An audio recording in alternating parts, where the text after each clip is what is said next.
नमस्कार मित्रों, the learn book में आपका स्वागत है। भारतीय राज्य व्यवस्था के इस वीडियो में हम केंद्रीय मंत्रिपरिषद से संबंधित कुछ महत्वपूर्ण प्रश्नों पर चर्चा करने वाले हैं।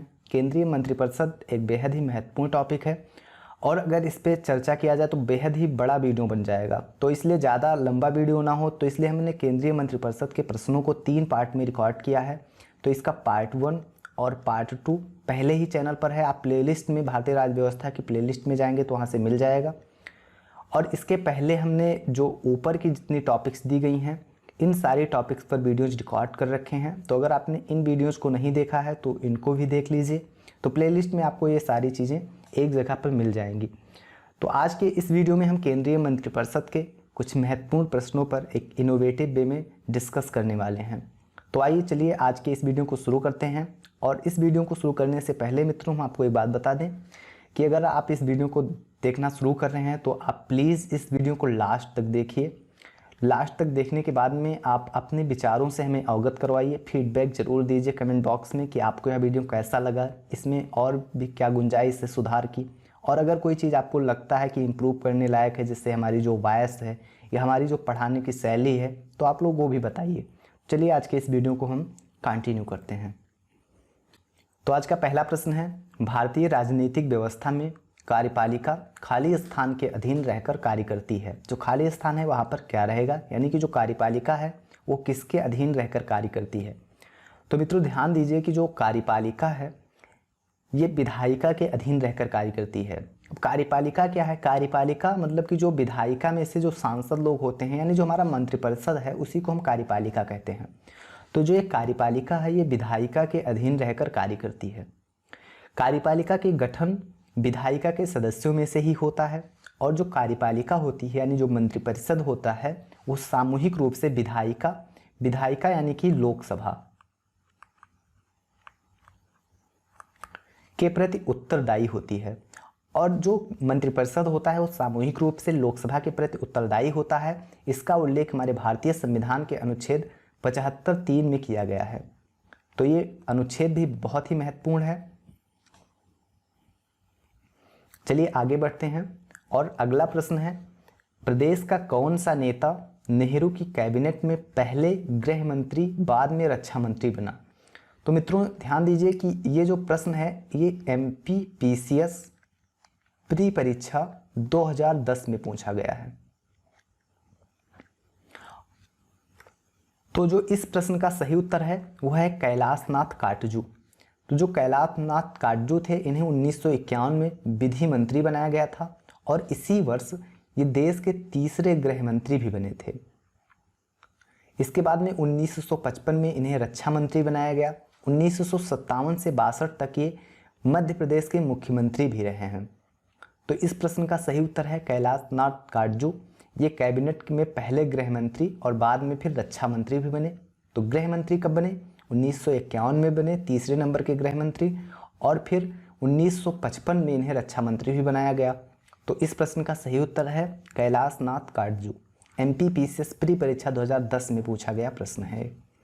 आगे बढ़ते हैं और अगला प्रश्न है, मित्रों एक बात और यहाँ पे आप बताइए, आप कमेंट बॉक्स के जरिए हमें बताइए कि जो भी हमने प्रश्न इसमें इंक्लूड कर रखे हैं इस सीरीज़ में वो सारे प्रश्न प्रीवियस ईयर्स में पूछे गए हैं। तो जिस तरह से हमने यहाँ पे बताया है कि ये वाला जो उपरोक्त प्रश्न है वो किस परीक्षा में पूछा गया है, तो अगर आप लोग चाहें तो हम हर एक प्रश्न में इसको शामिल कर सकते हैं कि जो ये प्रश्न है ये किस परीक्षा में पूछा गया था। आगे बढ़ते हैं और अगला प्रश्न है, स्वतंत्र भारत के प्रथम वित्त मंत्री थे। तो स्वतंत्र भारत के प्रथम वित्त मंत्री कौन थे? ऑप्शंस हैं श्री गुलजारी लाल नंदा, श्री जान मथाई, RK खड़मुखम चेट्टी, श्रीमती सरोजनी नायडू। तो देखिए मित्रों इस प्रश्न का उत्तर बहुत ध्यान से देने लायक है, क्योंकि जो हमारे प्रथम वित्त मंत्री थे वो थे RK खड़मुखम चेट्टी। तो 26 नवंबर 1947 को जो पहला केंद्रीय बजट प्रस्तुत किया गया था वो इन्हीं के द्वारा RK खड़मुखम चेट्टी के द्वारा किया गया था। अर्थात पहले वित्त मंत्री हमारे RK खड़मुखम चेट्टी थे। और 1949 में जान मथाई को वित्त मंत्री नियुक्त किया गया था। 1947 में RK खड़मुखम चेट्टी ने पहला केंद्रीय बजट प्रस्तुत किया था और 1949 यानी 2 साल बाद जान मथाई को वित्त मंत्री नियुक्त किया गया।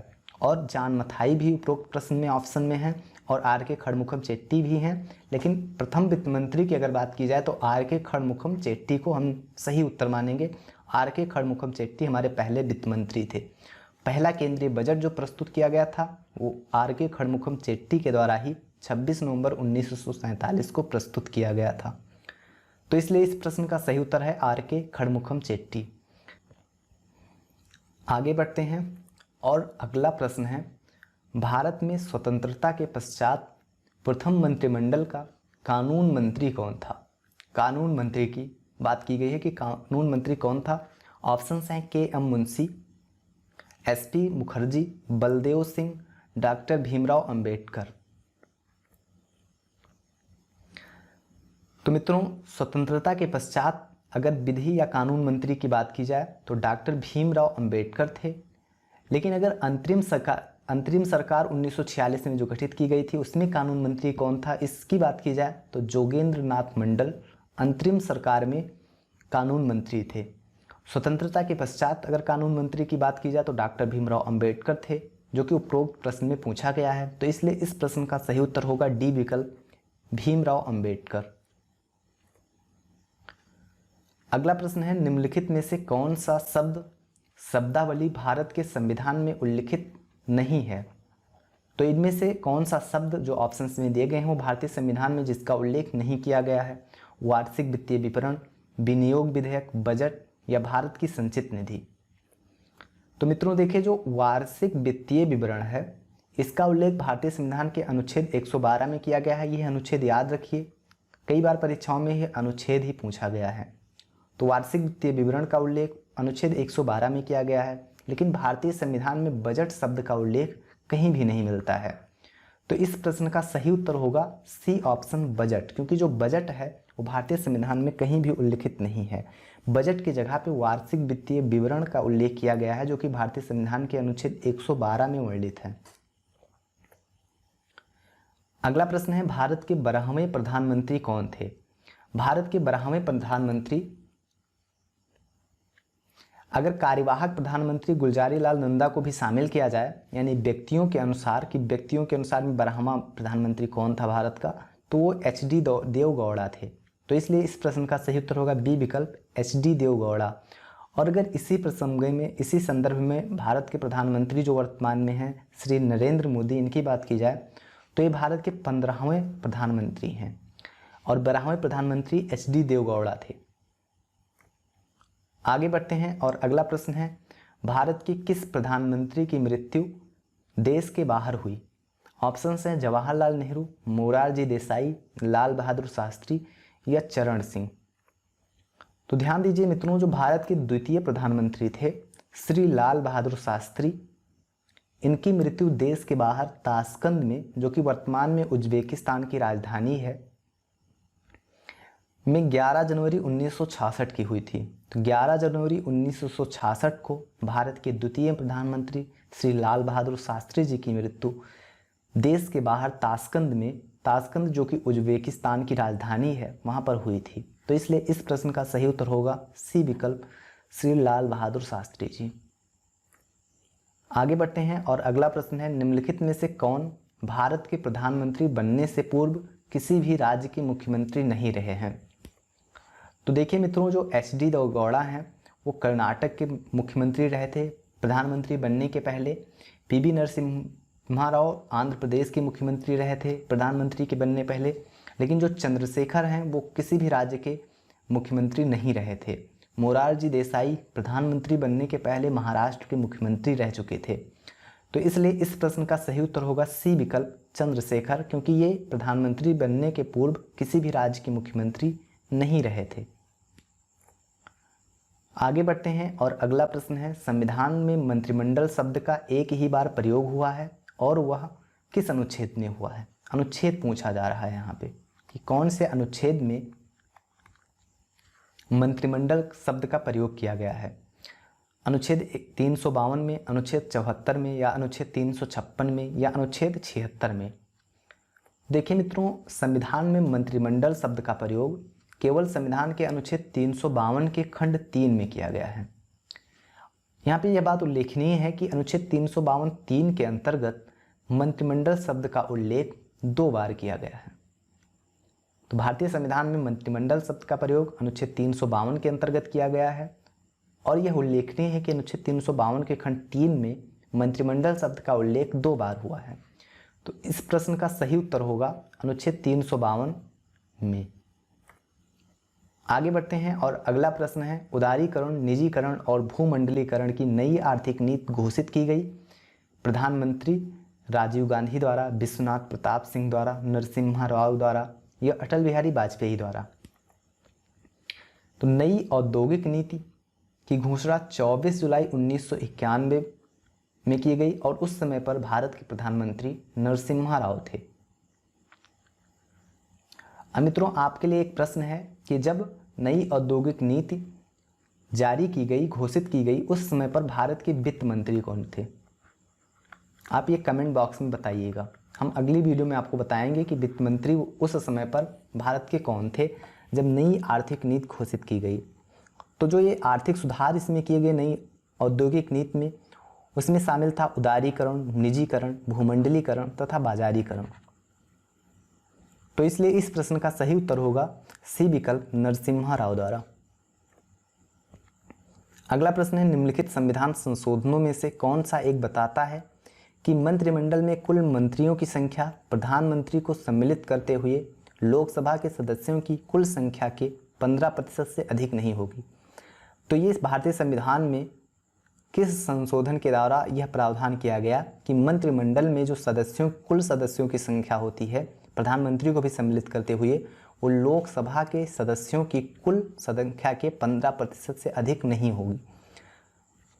तो आइए देखते हैं मित्रों, तो यह प्रावधान 91वें संविधान संशोधन अधिनियम 2003 के द्वारा संविधान के अनुच्छेद 75 में 75(1) का, तो भारतीय संविधान के अनुच्छेद 75 में 75(1) का जोड़ा गया, जिसमें यह उल्लेख किया गया कि मंत्रिपरिषद में प्रधानमंत्री सहित मंत्रियों की कुल संख्या लोकसभा के कुल सदस्यों की संख्या के 15% से अधिक नहीं होनी चाहिए। तो यह किस संशोधन के द्वारा यह प्रावधान किया गया? तो 91वें संशोधन के द्वारा किया गया। तो इस प्रश्न का सही उत्तर होगा बी विकल्प, 91वां। अगला प्रश्न है, संघीय मंत्रिमंडल का पुनर्गठन किसकी रिपोर्ट पर आधारित था? जो संघीय मंत्रिमंडल का पुनर्गठन होता है, ये किसकी रिपोर्ट पर आधारित था? ऑप्शन हैं गोपाल स्वामी अयंगर, के.एम. मुंशी, टी.टी. कृष्णमाचारी या बी.सी. राय। तो मित्रों, इस प्रश्न का सही उत्तर होगा ए विकल्प, एन गोपाल स्वामी अयंगर। इन्हीं की रिपोर्ट पर संघीय मंत्रिमंडल का पुनर्गठन आधारित था। अगला प्रश्न है, निम्नलिखित में से किसका सुमेल नहीं है? जे.एल. नेहरू शांतिवन, लाल बहादुर शास्त्री विजय घाट, इंदिरा गांधी शक्ति स्थल, राजीव गांधी कर्मभूमि। तो देखिए मित्रों, ये इनका समाधि स्थल दिया गया है कि जवाहरलाल नेहरू के जो समाधि स्थल का नाम है वो शांतिवन है, यानी शांतिवन में जवाहरलाल नेहरू की समाधि स्थल स्थापित है। लाल बहादुर शास्त्री विजय घाट है, इंदिरा गांधी शक्ति स्थल है, राजीव गांधी की कर्मभूमि नहीं है। तो अगर सुमेलित नहीं पूछा है तो इसलिए इस प्रश्न का सही उत्तर होगा डी विकल्प। आइए देख लेते हैं कि राजीव गांधी की जो समाधि स्थल है वो कौन सी है। तो राजीव गांधी की समाधि स्थल का नाम है वीरभूमि। जो कर्मभूमि है, ये भारत के पूर्व राष्ट्रपति शंकर दयाल शर्मा की समाधि स्थल है।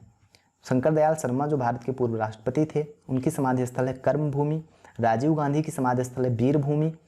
इंदिरा गांधी की समाधि स्थल है शक्ति भूमि। लाल बहादुर शास्त्री की समाधि भूमि है विजय घाट और जे.एल. नेहरू शांतिवन। जे.एल. नेहरू मतलब जवाहरलाल नेहरू। आगे बढ़ते हैं और अगला प्रश्न है, जय जवान जय किसान का नारा किसने दिया? जय जवान जय जवान, जय जवान जय किसान का नारा किसने दिया? ऑप्शन हैं जवाहरलाल नेहरू, लाल बहादुर शास्त्री, चौधरी चरण सिंह या इंदिरा गांधी। तो जय जवान जय किसान का नारा लाल बहादुर शास्त्री ने दिया था। तो यह नारा भारत के द्वितीय प्रधानमंत्री, जिनका कार्यकाल 1964 से 66 तक रहा है, लाल बहादुर शास्त्री ने भारत पाक युद्ध के समय 1965 में दिया था। तो इसलिए इस प्रश्न का सही उत्तर होगा बी विकल्प, लाल बहादुर शास्त्री। तो मित्रों, अगला प्रश्न है, स्वतंत्र भारत में प्रथम बार संसदीय सचिव का पद किस वर्ष सृजित किया गया? संसदीय सचिव। तो स्वतंत्र भारत में प्रथम बार संसदीय सचिव का पद वर्ष 1951 में सृजित किया गया था। तो इस प्रश्न का सही उत्तर होगा ए विकल्प 1951। तो मित्रों इस वीडियो में बस। अगर आपने यहाँ तक इस वीडियो को देखा है तो प्लीज़ इस वीडियो को लाइक कीजिए, और अगर आपने इस चैनल को सब्सक्राइब नहीं किया है तो इस चैनल को सब्सक्राइब भी कर लीजिए। साथ ही साथ जो बेल आइकन है उसको दबा दीजिए कि जब भी हम वीडियो अपलोड करें तो आपको उसकी नोटिफिकेशन मिल जाए। और कमेंट बॉक्स में ज़रूर बताइए कि आपको यह वीडियो कैसा लगा। तो मिलते हैं इसी तरह के एक और वीडियो में, तब तक के लिए नमस्कार।